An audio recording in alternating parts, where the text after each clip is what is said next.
இன்றைய இன்றைய ஜீவ ஜீவ அப்பம் அப்பம் தேவனுடைய வார்த்தையானது ஜீவனும் வல்லமையும் உள்ளதாயும் இருபுறமும் கருக்குள்ள எந்த பட்டயத்திலும் கருக்கானதாயும் ஆத்மாவையும் ஆவியையும் கணுக்களையும் ஊனையும் பிரிக்கத்தக்கதாக உருவ குத்துகிறதாயும் இருதயத்தின் நினைவுகளையும் யோசனைகளையும் வகையறுக்கிறதாயும் இருக்கிறது.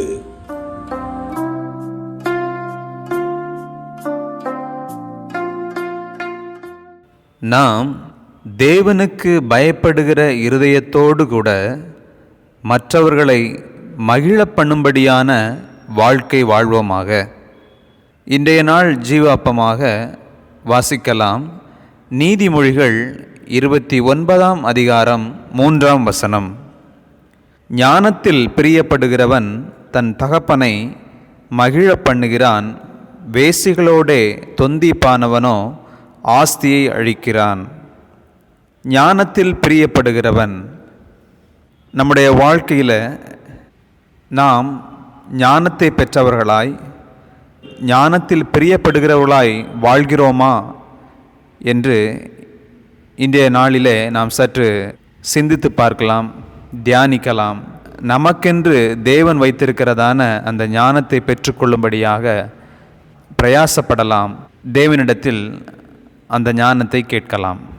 இந்த வசனத்தை நாம் பார்க்கும் பொழுது, ஞானத்தில் பிரியப்படுகிறவன் தன் தகப்பனை மகிழ பண்ணுகிறான் என்று. ஒரு மனிதன் ஞானத்தில் பிரியப்படும் பொழுது மற்றவர்களை மகிழ பண்ணுகிறதான வாழ்க்கை வாழ முடியும் என்கிறத இந்த வசனம் நமக்கு உணர்த்துகிறது. அப்போ ஞானத்தில் பிரியமில்லை அப்படின்னு சொல்லியாச்சுன்னா அவனுடைய வாழ்க்கை எப்படி இருக்குங்கிறத இந்த வசனத்தினுடைய பிற்பகுதி நமக்கு சுட்டி காட்டுகிறது. இந்த வசனத்தில் ஞானத்தில் பிரியமில்லாதவன் அப்படின்னு கூட அங்கே எழுதப்பட்டிருக்கலாம். ஆனால் திருப்பி போட்டார் போல் அங்கு எழுதப்பட்டிருக்கிறது பின்பகுதி, வேசிகளோட தொந்திப்பானவனோ ஆஸ்தியை அழிக்கிறான் என்று.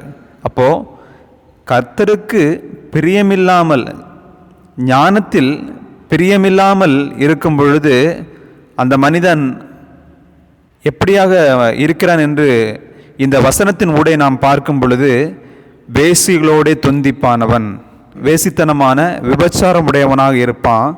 அவன் வேசிகளோட நட்பு வைத்திருக்கிறவனாக காணப்படுவான். அது மட்டும் இல்லை, ஆஸ்தியை, தனக்கு கொடுக்கப்பட்டதான செல்வங்களை அவன் அழிக்கிறவனாக இருப்பான் அப்படின்னு அங்கே எழுதப்பட்டிருக்கிறது. இன்றைய நாட்களிலே நமக்கு என்று வைத்திருக்கப்பட்டிருக்கிறதான அந்த ஞானத்திற்கு நாம் பிரயாசப்படுவோம். ஞானத்தை பெற்றுக்கொள்ளத்தக்கதாக தேவனிடத்தில் நாம் வாஞ்சிக்கலாம்.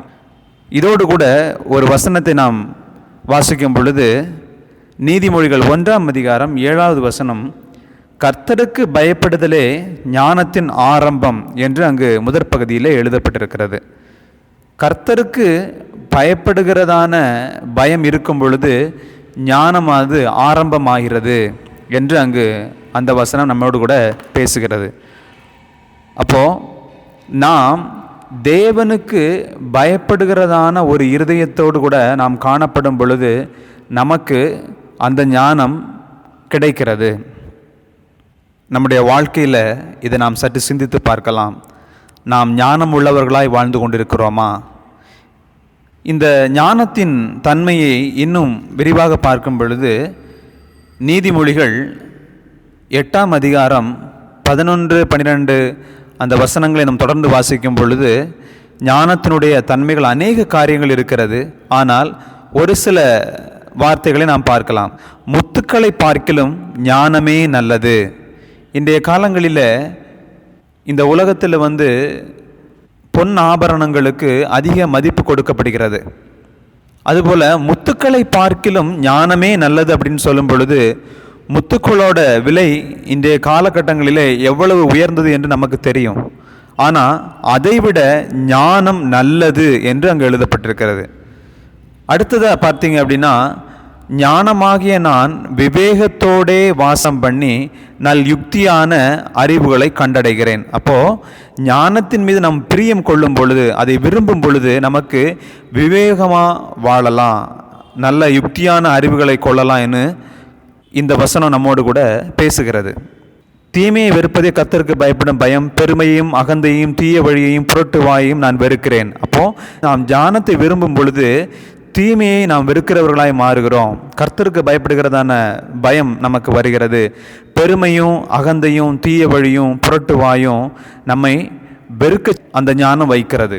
ஆகவே இந்த நாட்களிலே நாம் ஞானத்தில் பிரியமுள்ளவர்களாய் இந்த வசனத்தின்படி, அதாவது நீதிமொழிகள் 29:3 ஞானத்தில் பிரியப்படுகிறவர்களாய் நாம் வாழ முயற்சிப்போம், பிரயாசப்படுவோம், வாஞ்சிப்போம்.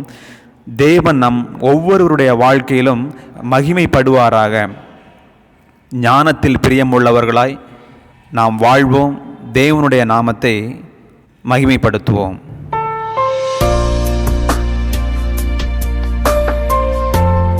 என் மனமே, என் மனமே, ஞானத்தை விரும்பு, கர்த்தருக்கு பயப்படுவாய், கர்த்தருக்கு பயப்படுவாய், மற்றவர்களையும் சந்தோஷப்படுத்துவாய்.